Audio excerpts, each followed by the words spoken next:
আমার স্বাস্থ্যগত বিষয়ে আমি কোথাও খাই না, মানে এই ওয়াজে অনেকে ভাইবা নেয় এই জন্য মনে হয় খায় না, না আসলে বিষয় নয় এমন না, নাউজুবিল্লাহ। আমি খাই না আমার স্বাস্থ্যগত কারণে, আসলে আমি সবাইকে মহব্বত করি, আমি এরকম কারো প্রতি খারাপ সন্দেহ নাই যে কোনো খারাপ টাকা আছে। আমি ভাবি মাহফিল কর্তৃপক্ষ যারা আলেমদের জন্য আয়োজন করে তারা মহব্বতই করে, বাকি আমার স্বাস্থ্যগত বিষয় থাকে এই জন্য আমি খাই না।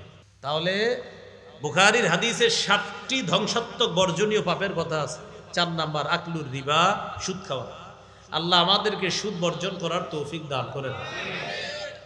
ইবনে মাজাহ 2274 নম্বর হাদিস, এই হাদিসের মধ্যে আসছে قال رسول الله صلى الله عليه وسلم الربا 70 حوبا। পরের বর্ণনায় الربا 72 حوبا, পরের বর্ণনায় 73 حوبا। সুদের 70টা, 72টা অথবা 73টা শাখা। আইসারুহা আইয়ানকিহার রাজুলু উম্মা, সর্বনিম্ন শাখা আপন ছেলে আপন মাকে বিয়ে করা মানে জিনা করা, মায়ের সাথে।